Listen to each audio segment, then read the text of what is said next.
E aí, pessoal, bem-vindos a mais uma análise nossa. Sabe, hoje a gente vai fazer um mergulho, um experimento mental bem profundo daqueles que fazem a gente questionar a própria base de como estruturamos a nossa vida, o nosso tempo e, claro, a nossa energia. Quase sempre, quando o assunto é dinheiro, a gente foca só nas planilhas, nos juros compostos, em bater aquela meta numérica. Mas nessa explicação de hoje, nós vamos olhar além. Vamos olhar para o que acontece lá na frente, depois da linha de chegada. Vamos explorar o que é, de fato, a verdadeira natureza da liberdade. Então, para começar, vamos fazer aquela pergunta essencial. E se a gente atingisse a independência financeira hoje? Tipo, se tivesse dinheiro suficiente caindo na conta todo mês para bancar absolutamente todo o nosso curso de vida, sem depender de salário, sem aquele frio na barriga de pagar as contas e sem precisar trabalhar só para sobreviver. A gente pararia de trabalhar ou continuaria trabalhando? A nossa reação humana instintiva e super compreensível é gritar um sonoro "sim, com certeza eu pararia na hora". E olha, faz todo o sentido do mundo.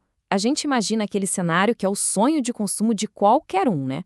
Descanso total, viagens pelo mundo, lazer e zero obrigações. Para quem tá ali na roda viva, matando um leão por dia para pagar boleto, pegando trânsito, aguentando cobrança e trocando tempo precioso de vida por dinheiro, bom, parar de trabalhar soa como a forma mais absoluta e máxima de liberdade.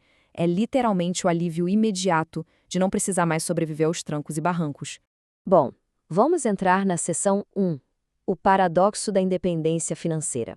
A grande realidade, e aqui que a coisa fica muito interessante, é que a galera que alcança a independência financeira raramente para de vez. É claro que, no comecinho, rola aquele descanso. Pode ter um período sabático, uma bela reduzida naquele ritmo frenético, mas, e logo depois, o que acontece? As pessoas continuam criando, elas continuam liderando negócios, continuam investindo, ensinando, fundando projetos, ajudando a comunidade. A verdade é que elas simplesmente continuam em movimento, construindo e contribuindo para a sociedade de jeitos muito ativos. O que nos leva à nossa seção 2, trabalho versus atividade. Olha só que contraste absurdo nessa tela. A gente tem uma diferença gigante entre o peso de sobreviver e a leveza de escolher. De um lado está o trabalho por obrigação, aquele que carrega o peso da necessidade financeira, subordinação, o instinto puro de sobrevivência. Do outro, a gente tem a atividade por escolha, que é guiada por autonomia, por um propósito claro e pela verdadeira liberdade. É louco pensar nisso, mas quando a barreira do dinheiro cai, a natureza do nosso esforço muda completamente de cor e de significado. Mas, pausa rápida, a gente precisa fazer um parêntese super cuidadoso aqui. O trabalho tradicional não é inerentemente ruim, tá? E ter um chefe ou estar em subordinação não significa de jeito nenhum infelicidade. Tem excelentes líderes espalhados por aí, equipes incrivelmente saudáveis, empresas com um propósito muito forte, tem muita gente que sente um baita orgulho profissional do que faz, a satisfação no mundo corporativo é real e muita gente é genuinamente feliz nessas estruturas.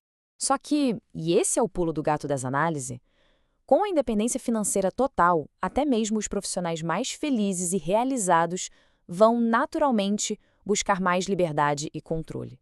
A autonomia é um desejo humano universal, gente. Ela grita dentro da gente no segundo em que a pressão financeira desaparece.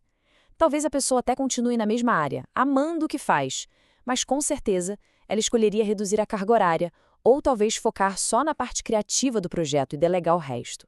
Por isso mesmo, a gente precisa redefinir o nosso vocabulário. Em vez de focar na palavra trabalhar, vamos começar a pensar no significado de estar em atividade. Atividade é movimento, é escolha, construção, intenção. É muito diferente de simplesmente ficar se mantendo ocupado de forma forçada para cumprir tabela. É acordar cedo porque tem um projeto que faz os olhos brilharem, e não porque o medo de perder a renda está batendo na porta. Estar em atividade é canalizar nossa energia vital por que realmente importa. E isso nos traz à seção 3, o poder da autonomia. A independência financeira quebra aquelas rotinas forçadas porque ela devolve o controle sobre as 4 grandes decisões da vida. Dá uma olhada em como isso constrói a base da liberdade. Decidir o que fazer significa escolher os próprios projetos. Decidir como fazer dita o seu próprio ritmo. Decidir com quem fazer elimina de vez a convivência com ambientes ou pessoas tóxicas. E, por fim, decidir o porquê fazer traz o propósito de volta. Isso, pessoal, é autonomia na forma mais pura possível. Seção 4. A necessidade de movimento. Sabe aquela fantasia de ficar de pernas pro ar para sempre? A verdade meio inconveniente é que a ausência completa e prolongada de atividade leva inevitavelmente ao tédio, a um vazio enorme e à perda de direção. Passar uma semana descansando sem fazer nada é maravilhoso, mas anos a fio sem um objetivo, isso vira uma prisão mental. Nós somos seres construídos para buscar desafios, para aprender, resolver problemas e contribuir. O descanso cura o cansaço, beleza, mas não dá sentido para a vida não. Então, o ponto crucial de tudo isso é o seguinte: as pessoas não querem parar de fazer coisas. Elas querem parar de fazer coisas que não escolheram. É muito forte, né? No fundo, a nossa vontade real não é de simplesmente cessar toda e qualquer ação.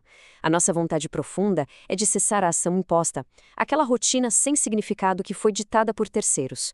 E é por isso que a gente precisa desconstruir e entender certinho o que acontece quando pessoas muito ricas ou executivos de sucesso dizem que nunca vão parar de trabalhar. Gente, eles estão falando de um formato de trabalho que já tem autonomia total. Eles decidem a própria agenda, têm muita flexibilidade e um poder enorme. Fica infinitamente mais fácil e prazeroso não querer parar de trabalhar quando o trabalho, na verdade, já é uma atividade por escolha, cheia de privilégios que a maioria de nós não tem. Chegamos à nossa sessão 5. O começo, não o fim. Vamos fechar os olhos e imaginar bem esse cenário. Uma vida inteirinha construída com base na escolha. Imagina entrar numa reunião sabendo que as contas em casa estão pagas e os custos garantidos. Que alívio! Não existe mais aquele sim forçado só para agradar alguém. A gente passa a ter a liberdade total de fechar o notebook e deixar para trás qualquer ambiente que desrespeite os nossos valores. O medo de perder a renda simplesmente não senta mais na nossa mesa de decisões. O que nos traz de volta num ciclo perfeito para nossa reflexão inicial. Mas repara como agora ela carrega uma camada muito mais profunda. Se a gente tivesse independência financeira garantida hoje, a gente realmente pararia de trabalhar? Ou a gente só pararia de trabalhar do exato jeito que a gente trabalha hoje? Provavelmente aquela nossa resposta interna já não é mais um sim tão simples e direto, concorda? E para fechar nossa análise de hoje, fica esse pensamento final para a gente levar para a vida. O grande objetivo de buscar a independência financeira nunca foi sobre não fazer absolutamente nada para sempre. O objetivo real, o grande jogo, é conseguir transformar o trabalho em atividade. É transformar aquela obrigação sufocante numa escolha consciente. E, no fim das contas, transformar a pura sobrevivência na construção de uma vida lotada de autonomia e significado. Espero que essa reflexão guie os próximos passos da nossa jornada. Um abraço gigante e vamos continuar em movimento.